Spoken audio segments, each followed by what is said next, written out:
Será que o surgimento das máquinas, a transição da manufatura para a maquinofatura e a criação de novas tecnologias são fatores suficientes para explicar a Revolução Industrial? É o que a gente vai ver agora aqui no Leitura do Tempo. Inglaterra, século XVIII, 1760. Começa um movimento chamado enclosure no campo na Inglaterra, que é exatamente o cercamento do campo para a criação, o aumento da criação agropastoril, da criação no rebanho de ovelhas, em detrimento da criação agrícola. É claro, existem várias outras causas que explicam o pioneirismo inglês na Revolução Industrial, mas não é o nosso objetivo aqui. Queremos atingir um outro objetivo. Então vamos ficar com essa causa. O fato é que o rebanho de ovelhas, a produção agropastoril não é suficiente. Não precisa de uma demanda tão grande de mão de obra. Então, consequentemente, surge ali um êxodo rural. As pessoas partem para a cidade como Manchester, na Inglaterra, mas o mercado de trabalho da cidade também não é suficiente para absorver essa mão de obra. E começa a acontecer uma crise de desemprego, uma crise de violência, aumento da criminalidade. Mas as pessoas que eram absorvidas pelo mercado de trabalho eram fatalmente contratadas para trabalharem na fábrica como operário de um burguês, proprietário da fábrica.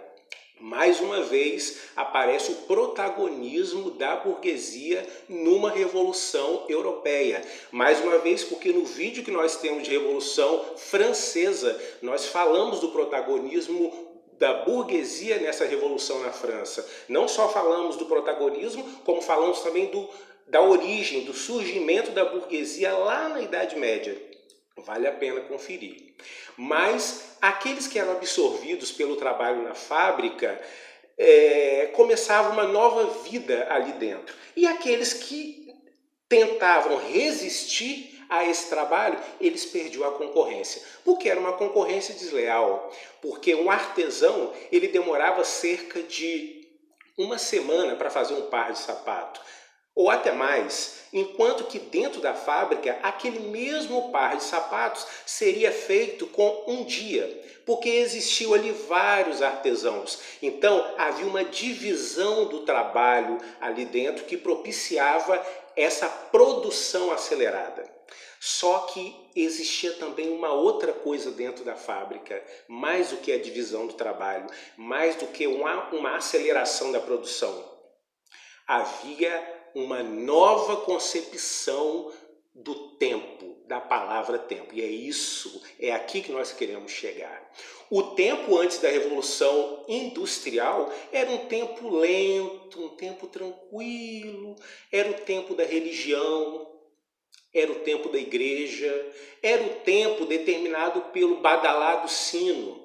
O sino da igreja dizia hora de acordar, hora do almoço, hora do entardecer. A noção de tempo também era dada pela natureza. A posição do sol, o cantar dos pássaros, o cantar do galo. Mas dentro da fábrica, a noção de tempo agora era outra. Era ditada pelos ponteiros do relógio. Enquanto que no campo, o pensamento era: eu estou a 2 tarefas de terminar o meu trabalho. Daqui a 2, 3 tarefas eu termino o meu trabalho. Na fábrica, a noção era: eu preciso executar essas 2 ou 3 tarefas em tantos minutos. Então havia ali uma produção. O trabalho era cronometrado.